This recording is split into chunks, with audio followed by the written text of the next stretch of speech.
Title: The envelope was already on the table when she walked in. I'd been sitting in the dark for 47 minutes. She didn't notice it at first. Keys clinked into the bowl. Coat on the hook. She always took a second to stretch her fingers after taking off her gloves, a habit I used to think was charming. Then the shoes came off. She exhaled. One of those soft, satisfied sighs people make when they've just come back from doing something they shouldn't. I didn't move. Didn't say anything. From where I sat, in the far corner of the living room, behind the armchair, I could see the light of the hallway catching on the black envelope. It was the only thing on the dining table. The house was silent, save for the old radiator clicking like a nervous metronome. She saw it after she poured herself water. Froze. The hesitation was barely half a second, but I caught it. She picked it up, turned it over. The back flap wasn't sealed. She pulled out the single sheet inside, and I watched her expression melt in real time. Not fear, not guilt, just recognition. That's when I knew. Everything else had been doubt, paranoia, late nights, and strange perfume, whispered calls and fake texts. But that face, the one she was trying so hard to control, that face told me more than any private investigator could have. She knew exactly what this was. She didn't ask who it was from. She didn't speak. She just turned around and looked directly toward the corner where I was sitting, eyes adjusting, finally catching the glint of mine in the dark. I stood up slowly, walked past her without a word, stopped at the hallway, then whispered, "Don't resist, darling. It'll go smoothly." I didn't plan to say that. It just came out, like someone else had been waiting to speak all along. She followed me. Not right away, but she followed. She followed me down the hallway like a stranger walking through someone else's house. Slow, careful, uncertain where to put her hands. I could hear her breathing behind me, short and shallow. That's how I knew she hadn't read it all yet. She had only seen the beginning of the letter, the part written in my usual neat block handwriting. The part that began with, "You were supposed to be a safer choice." That line alone is enough to rupture someone if they know what it means. In the kitchen, the dog bowl was still half full. She had fed Lemon before she left, like it was any normal Thursday. Like I didn't know she had taken a call in the laundry room the night before and whispered, "I'll wear the red one." Like I didn't hear her take the charger for her second phone out of the toolbox where she thinks I never look. She stopped in the hallway and didn't enter the bedroom. That was smart. That meant her survival instinct had kicked in. She knew I wasn't going to shout. I wasn't going to cry. That scared her more. She knew something was unraveling, and she didn't know how far it had gone. I walked into the bathroom instead, turned on the tap, washed my hands even though they weren't dirty. She stayed in the hallway like a broken statue, and from behind the wall, I could hear the soft crinkle of the letter as she opened it fully. That's when it happened. The clock in the bathroom, a battery one we got from a flea market 3 years ago, ticked. Once. It had never ticked before. I froze. She said from the hallway, without emotion, "How long have you known?" I dried my hands on the towel slowly. "Long enough to change the locks in my head," I said. "Not on the doors. That comes later." She didn't respond right away. Then I heard the edge in her voice, quiet, a tremor under the surface, the sound of a person realizing they'd lost control of the narrative. "If this is about the scarf, Mert, I swear you're overthinking it." That made me laugh. A short, single exhale. I turned the water off and stared at myself in the mirror. I looked pale, eyes too open. That quiet kind of angry you only feel when you've already made peace with it. "This isn't about the scarf, Sadie," I said. "It's about the storage room, the lightning bolt, the hotel matches in your laptop bag, and the fact that you stopped flinching when you lied." She was silent again, for a long time. Then came the sentence that made my chest tighten. "I didn't want you to find out like this." Like this. Like there was a version of this where I'd find out and bake her a cake with a card that said, "Congrats on the affair." She stepped closer. I saw the envelope in her hand now, gripped so tightly it had bent in half. "I still love you," she said, so softly I almost missed it. I looked at her through the bathroom mirror. That's not the kind of sentence you say after you cheat. She stepped into the room finally. My old hoodie draped over her shoulders like armor. Her hair slightly damp from the evening's mist. She looked like the version of her I married. And yet, she was miles away. "Do you want to ask who it is?" she said. I didn't. Because I already knew. The last word of the letter said it all. A name. One I never expected. One she had sworn, years ago, never to speak to again. I didn't say anything for a long time. I just looked at her reflection in the mirror. Her fingers were trembling, the black envelope bent and damp from her grip.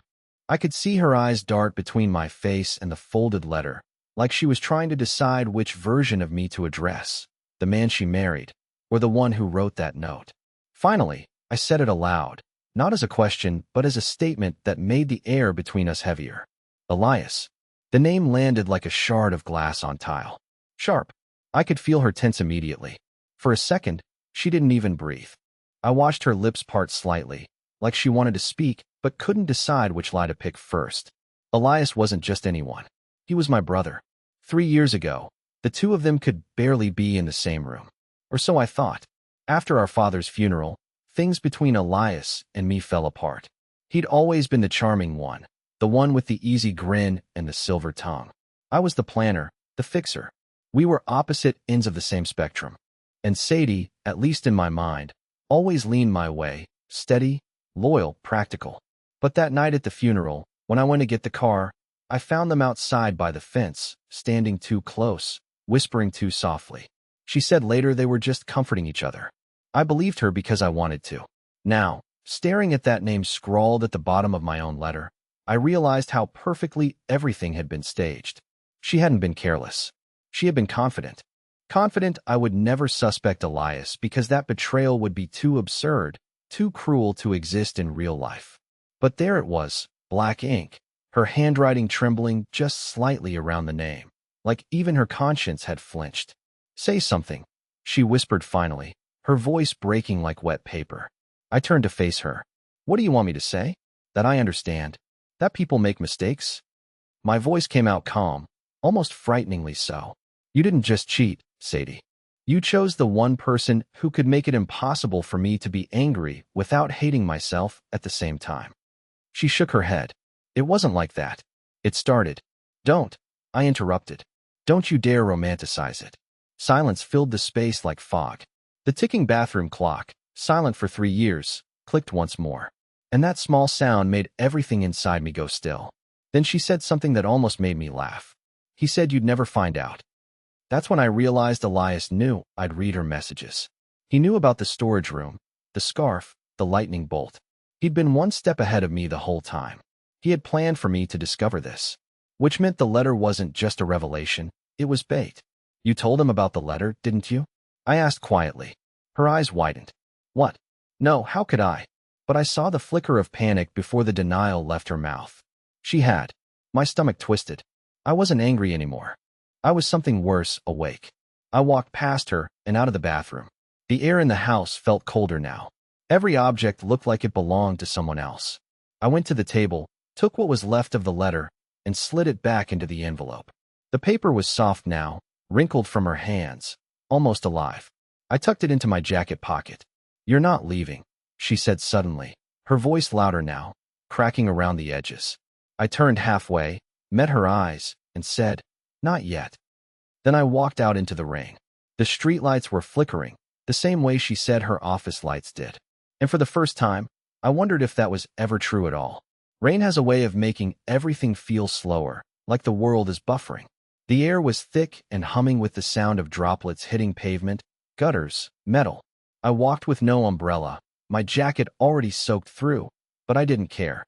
I needed the cold. I needed something real. The letter inside my coat pocket had curled at the edges like it was trying to escape me.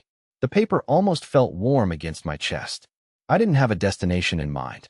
I passed the same cafe where we used to meet after Sadie's work, the little one with the crooked stools and the jukebox that only played B-sides. I kept walking. I passed the bookstore where we once pretended to meet for the first time in front of her friends, just to see their confused faces. I kept walking. My feet led me away from my past like it was on fire. An hour passed, maybe 2. Eventually, I ended up in the underground parking lot of an old apartment complex, the kind with buzzing fluorescent lights and the stench of old oil. I didn't even realize I still had the access code. My mother had lived here before she passed. I sat in the back seat of my car and closed the door behind me. That's when my phone lit up. No name, no number, just the word unknown. I should have ignored it. Every part of me screamed to let it go, but some twisted instinct made me answer. I didn't speak. Neither did the other end, at least not for the first 5 seconds. Then, finally, A voice I hadn't heard in 3 years broke the silence. Calm. Clean. No static. I figured you'd find out eventually. It was Elias. Not a greeting. Not a fake apology. Not a hint of hesitation. Just a smooth, almost amused statement. Like he was flipping through the final pages of a book he already knew the ending to. I didn't respond. Not yet. I just let the rain on the windshield provide the soundtrack to my own restraint. I told her, he continued, that the worst part wouldn't be the cheating, it would be the waiting. Waiting for you to do something. Because you always do, don't you, Mert? You bottle up until you either snap or vanish. Still, I said nothing. I was trying to study every word, every syllable. I wanted to catch even the faintest trace of guilt. There was none. She said she loved you, he added casually. Said you were safe. Steady. But steady gets boring. People like you spend so much time keeping things calm, you forget how much some people crave the storm. I felt my jaw tighten. He laughed softly. Are you breathing heavy right now? I bet you are. You always had that thing when you were angry. Little huffs, like a tea kettle about to boil. I finally spoke. Why her? Silence on his end. Then, she was never yours the way you thought, Mert. You gave her a life. I gave her a pulse. I closed my eyes. He continued, almost whispering now. And you haven't even found the second envelope yet, have you? I froze. He hung up. Just like that. No explanation. No taunt. Just that final sentence hanging in the air like a lit match. I stared at my reflection in the rearview mirror, rain streaking across the glass. My face didn't look like mine anymore. My eyes had changed. Something had shifted inside me. I turned the ignition, left the garage, and drove back through the storm. I arrived at the house to find all the lights on. The front door was wide open, and Sadie was gone. The wind had pushed the door inward just far enough to let the rain draw dark fingerprints across the wooden floor. I stood in the doorway longer than I should have, scanning every corner like I was stepping into someone else's crime scene. The hallway smelled like her perfume, lavender, and something faintly metallic, like ozone before a storm. But it was fading fast, like she'd only just left. I stepped inside, careful not to make noise even though no one was there to hear me. The kitchen light buzzed overhead. A pot of tea, untouched, sat on the stove. Her phone wasn't on the counter where she usually left it. I called out her name once, quietly, Sadie, as if I didn't really want an answer. There was no reply, but the house wasn't silent. There was a low hum coming from somewhere, like a fan left running in a distant room. I followed it down the hall. The bedroom looked undisturbed. Pillows still propped. Her cardigan draped over the footboard. But the window was cracked open, and rain speckled the sill. That was odd. Sadie hated cold air at night. She said it made her feel watched. I walked over, shut it softly, then turned around, and that's when I noticed the painting. It had always been there. A cheap abstract piece we bought from a street vendor during a weekend trip to Asheville. But tonight, it was crooked, barely half an inch off. She never left things like that. Ever. I stepped closer and carefully lifted it from the wall. Behind it was a thin black envelope, taped flat against the drywall with a single piece of yellowed masking tape. My heart dropped into my stomach. I peeled it off and just stood there holding it for a moment. It was thinner than the first. No name on the front. The flap was sealed. I didn't open it right away. Something told me this wasn't for me, not directly. But I broke the seal anyway and slid the paper out, my fingers damp with rain and nerves. This time, the handwriting wasn't Sadie's. It was Elias's. His cursive was smooth, practiced, like someone who had written love letters before and wanted them remembered. There was no greeting, just a single paragraph. She won't come back tonight. Or maybe ever. That part's up to her.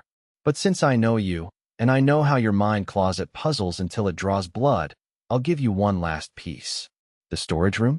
It wasn't the first time. Only the most convenient. The first was here. In your house. Under your roof.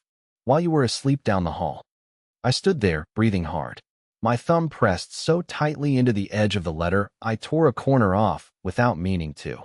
The hallway swayed slightly, or maybe it was me. My knees didn't trust the floor anymore.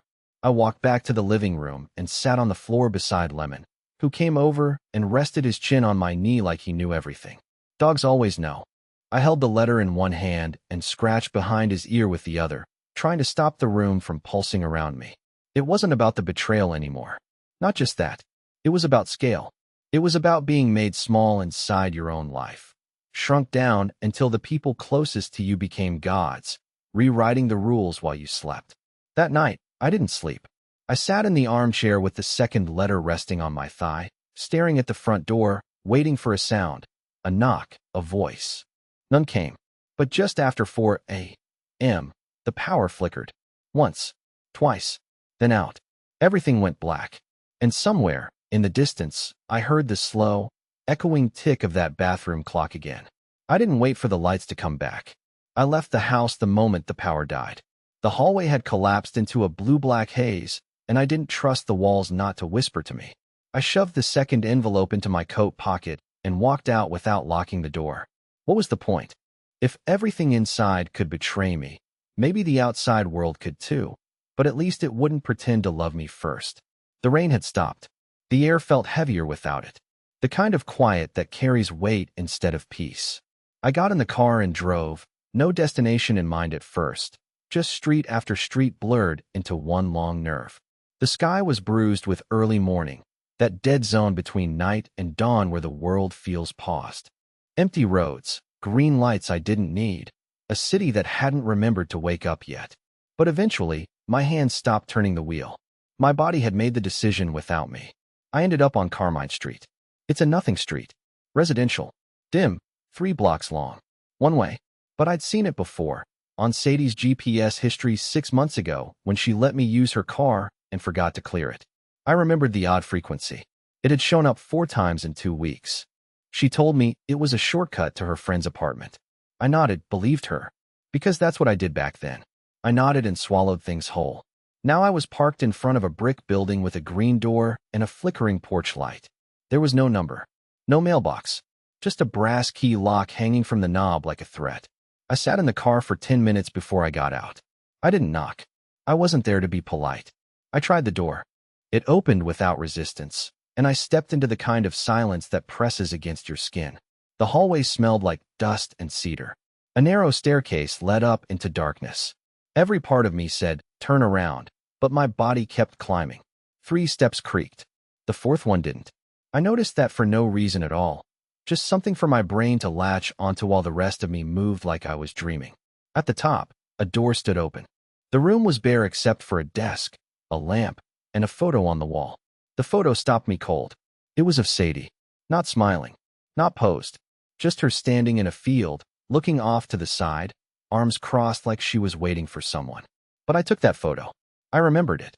It was from our 2nd year of marriage, a weekend trip to a vineyard she barely enjoyed. She had been grumpy about the weather. She hated bees and spent the whole day swatting at the air. I snapped that photo just before she turned and told me to put the camera down. We argued afterward. She cried. We made up that night. But this wasn't the photo from my phone. This was printed, enlarged, framed. Whoever lived here had taken my moment and stolen it into permanence. I looked around the room again and noticed more details. The coat hook with a scarf identical to the one I bought her. A half-used candle in the exact scent she liked, fig and salt. And on the desk, a notebook. The cover read, M. I opened it slowly, every finger trembling. Inside were entries. Long ones. Handwritten. Not Sadie's handwriting. Elias's. Each one dated. Each one a chapter in a story I didn't know I was part of. The first entry began with, he still doesn't see it, but he's watching now. That's how it begins. And below it, in a different pen, another line scribbled quickly. Sadie dreams of water. He dreams of fire. I dream of both. I flipped to the last page. It wasn't an entry. Just a sentence. He'll come here when the lights go out. I dropped the book. My ears started to ring. They had planned this. All of it. Even this exact moment. I didn't notice I was still holding the notebook until my knuckles turned white. The edges were soft from years of use, and the ink smelled faintly of salt and metal. My eyes scanned the pages again just to prove to myself that I hadn't misread it. Those words, that sentence, my name. He'll come here when the lights go out. They had known exactly how I'd react, as if I'd been following choreography written months before. My entire life had become someone else's script. I closed the notebook and looked around the small apartment again. It was furnished like a set that had already been struck. Nothing had weight. The candle on the table had burned down halfway and then been snuffed out with fingers, not breath. There were faint smudges on the glass windows, the kind that come from watching too closely. And on the floor, half hidden under the desk leg, was a small brass key. I picked it up, felt the cold of it against my palm. It had numbers etched into the side, 47B. I slipped the key into my pocket and left the building, but the street outside looked wrong. The rain had stopped, but the air still shimmered like heat on asphalt. Every window on Carmine Street was dark except one, on the top floor of a building across from me. A single, steady yellow light burned there. Curtains drawn halfway, just enough to show the outline of someone standing at the window, watching. I didn't move. I wanted to believe it was imagination, just my brain stretching the shadows, but the outline shifted slightly, the arm raising, the faintest glint of something metallic catching the light. A phone, maybe, or a camera. I took a step back. The figure stayed still. My own phone buzzed in my coat pocket, sharp enough to make me flinch. I answered without looking at the screen. Hello? At first, only static. Then a voice, quiet, calm, and unfamiliar, neither Sadie's nor Elias's. A third voice. Merton, it said, pronouncing every syllable with clinical precision. You shouldn't have gone there. Who is this? I asked, trying to keep my voice steady. You already know. The line crackled. You think this is about them. It's not. They were the experiment. You were the control. Where's Sadie? I demanded, my breath clouding in the cold. Another pause. Then the sound of something clicking, like a cassette tape being turned over. You'll find the last envelope where it started, the voice said. Under the light that never flickered. The line went dead. I stood in the middle of Carmine Street, my heart pounding so loud I could feel it in my throat. I turned toward the building again, but the light in the window had gone out. The figure was gone too. The light that never flickered, I whispered. It hit me all at once, the office. The one she said had flickering lights, the one I now knew was a lie. There was only one light that never flickered in our entire life together, the small desk lamp in the attic. It had burned steadily for years, through storms, through power cuts, through every argument we ever had. I got back in the car and drove home faster than I should have. The house looked the same from the outside, quiet, still, patient. I unlocked the door and stepped in. The smell of wet wood greeted me again. I climbed the narrow stairs to the attic, the sound of my footsteps muffled by the carpet. The lamp was on. The bulb glowed the same way it always did, soft and steady, warm in its constancy. On the desk beneath, it was another black envelope, placed perfectly in the center like a dare. My stomach turned as I reached for it. The flap was sealed with red wax this time, stamped with a symbol I didn't recognize. Inside, there was only one thing, a photograph. It was of me, sitting in this exact attic, this exact desk, reaching for this exact envelope. The timestamp on the bottom corner read 3 hours ago. I stared at the photograph in my hand. Me, in the attic, reaching for this very envelope, time-stamped hours before I ever returned home. It made no sense, and yet it explained everything. Every flickering light, every perfectly timed whisper, every choice I thought was mine. The feeling wasn't fear anymore. It was something colder, the understanding that my life had been curated. For a while, I just sat there under that lamp, the one light that never flickered. I remembered how Sadie used to come up here to read poetry on rainy days. She said the quiet helped her think. Now I wondered if she had been thinking of me at all. I remembered the little arguments, the ones we dismissed too quickly. I remembered the way she flinched when I asked her about Elias the first time. I remembered the way she touched her necklace when she lied. She always wore it, until last week. That should have meant something. But here's the thing about reaching the end of someone else's game. You get to choose whether you keep playing or not. I stood up. I didn't rush. I folded the photograph, placed it back into the envelope, and set it under the lamp. Then I turned it off. The room plunged into shadow. And in that silence, I felt something strange, control. Not over Sadie. Not over Elias.